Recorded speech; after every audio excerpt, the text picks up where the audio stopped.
So You Think You Can Write, where we give serious writing critique without taking ourselves too seriously. I'm Brock Booher, and with us today is... Torsha Baker. Janette, Rallison. Randy, Lindsay. All right, well, you know the drill. We're going to read an entry that we had submitted to us, and we will judge it and give some feedback. And if at any time we would stop reading, we will... Oh, Torsha needs to move her buzzer back. There we go. So, short it's arms. new mistake. And little arms. Great, well, glad you're tuning in. Here we go. Let's read this one. This is, the genre is YA Fantasy, episode 33. While the entire village of Mund Cove hid in thatched huts, cowering at some vague threat, Mira climbed mountains. The ever-present smell of fish gave her the perfect excuse, for the elders didn't seem to mind risking a single girl to eat something else. She hung from a cliff. Okay, I'm confused by that sentence. Are the elders eating her, or like don't understand the whole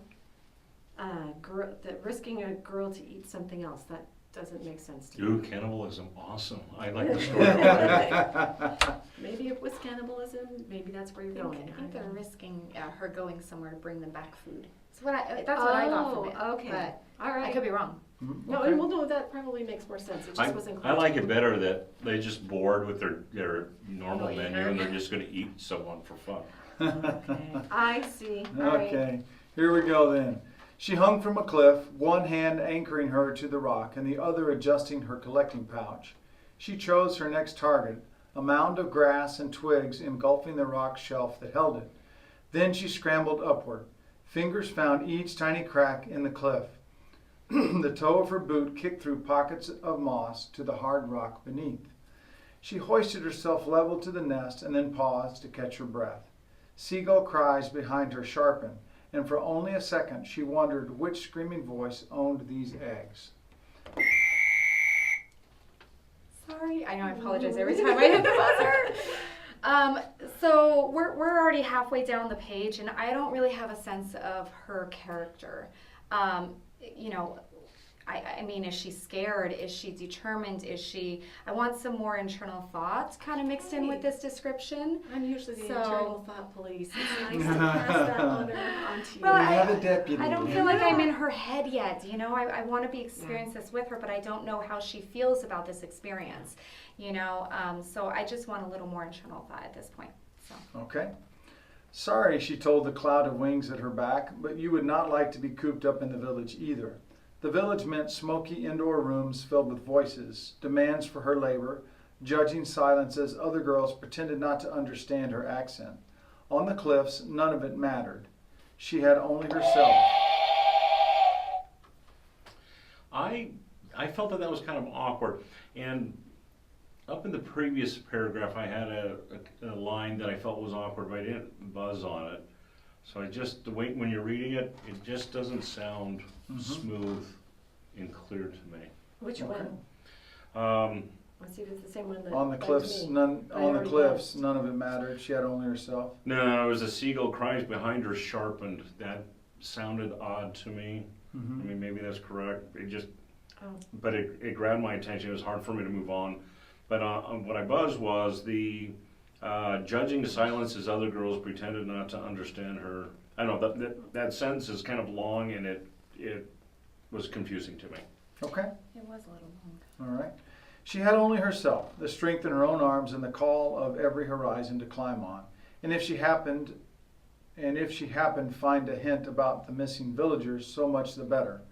Her fingers closed around a warm, smooth surface, and she slipped the egg into her pouch. She combed the nest with her hand, but found no other eggs. She sighed and then chose another. She had to return with a full pouch so the chief would see her value and send her out. I know I'm not supposed to Hey, you're not allowed to buzz do that. twice, but Only our guests are allowed to buzz twice. I know. Oh, really? Because I actually kind of would have.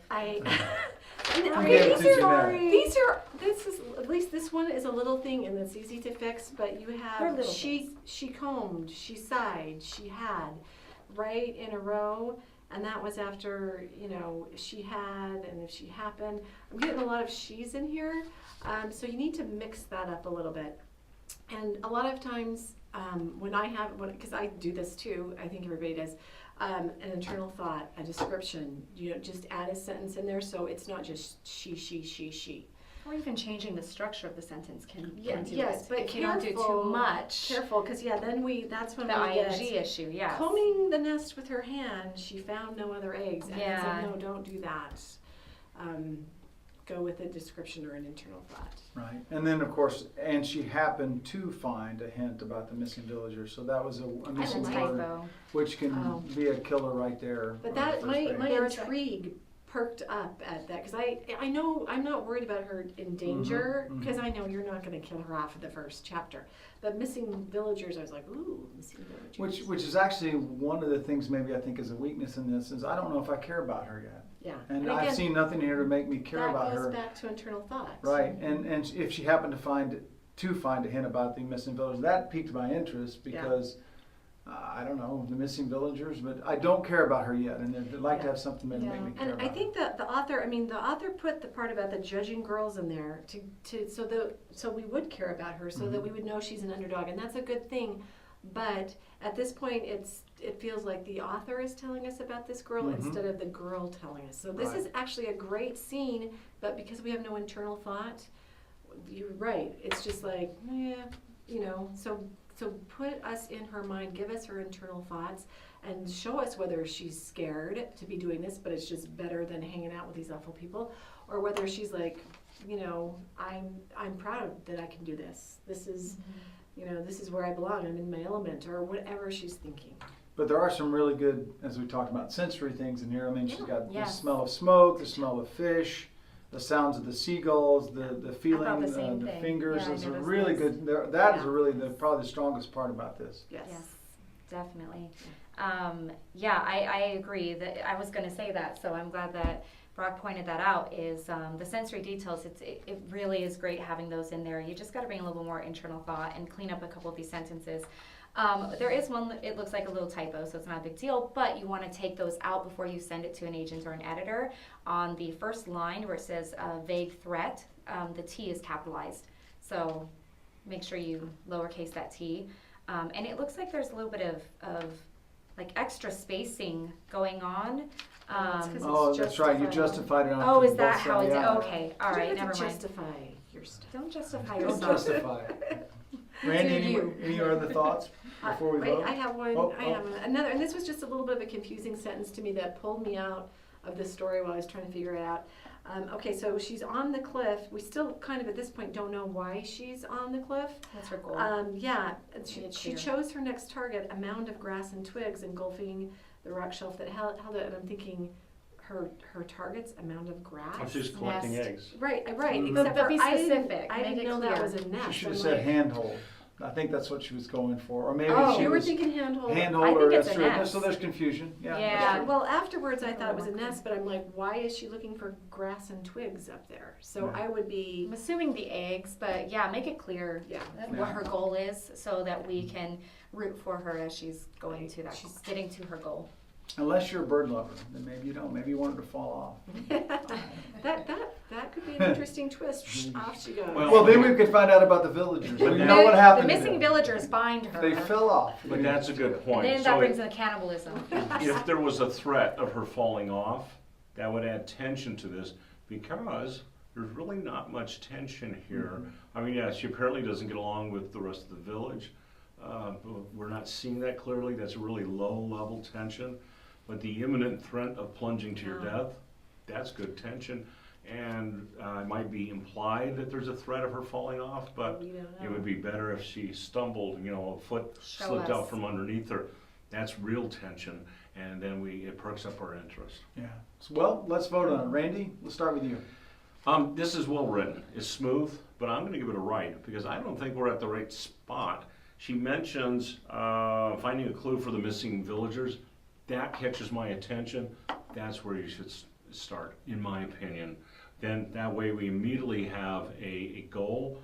I'd say maybe the first or second paragraph that should be coming in, and we have a goal, and we can go forward. Otherwise, I'm not excited about someone collecting eggs on the side of a cliff. I'm just not, because I don't know about this character. And we don't know that she's in danger. And we don't know that she's in danger. So it just, it doesn't make me want to read more. Right, and I'm also going to give it a right, even though I think the sensory detail was amazing, and so this is clearly not an author who just started out at this.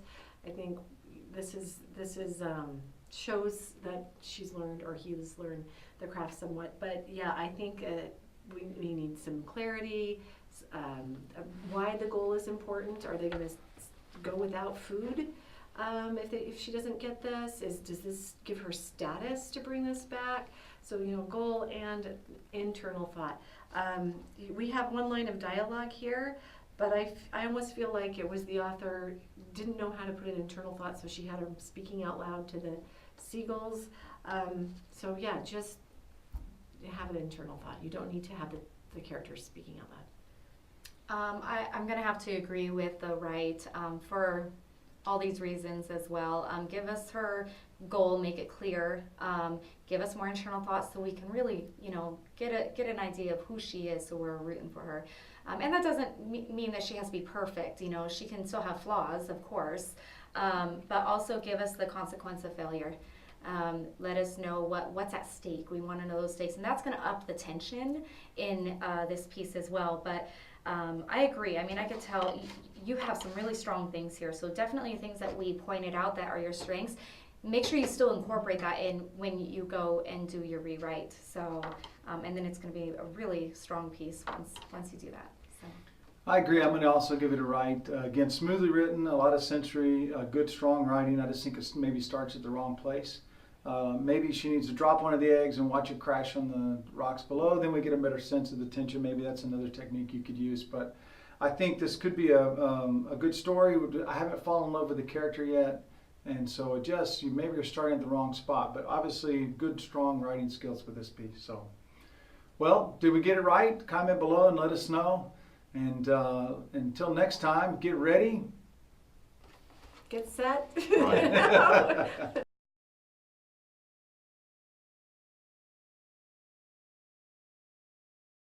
Well, welcome to So You Think You Can Write, where we give serious writing critique without taking ourselves too seriously. We have a winner with us today, Torcia Baker. Mm-hmm. We are actually going to open this for you, and we all want to see what this smells like. This is the William Shakespeare Air Freshener. Torcia won with her entry. And to be clear, it's been suggested that it smells like William Shakespeare. Dead people. His dead body. So I don't know if I'd want to smell him when he's alive either. They didn't have deodorant. While she opens this, we can say that she won with her entry called Shadow Furry. I think I'm going to have to change the title, because now every time I read Shadow Furry, I hear Janette saying Shadow or Fury. See, I just said it wrong. Right. Yeah, it's gonna have to change. But first I have to finish writing the book. Okay, so what does this smell like? Oh, it is minty, but it's spearminty. But it has a little bit almost of oregano smell. Do you smell that? It's oregano with oregano. With a hint like, of it smells like gum. With a hint of ascorbic acid. Right? It smells like gum. And it smells a little bit like dust. So Randy and I might have an allergic reaction in a minute. Who knew William smelled so Okay, that is a little too strong for me. Anyway, we like to congratulate. Congratulate. See, I can't even talk after smelling that. Blah, blah, blah. So. I'm sure it smells lovely if you're not just putting it right up to your nose and trying to smell it. I'm sure it smells great. It would probably be good on your desk next to your computer while you're writing. And, I will frame it in a smell-proof frame. There we go. Anyway, congratulations to Torcia. Congrats.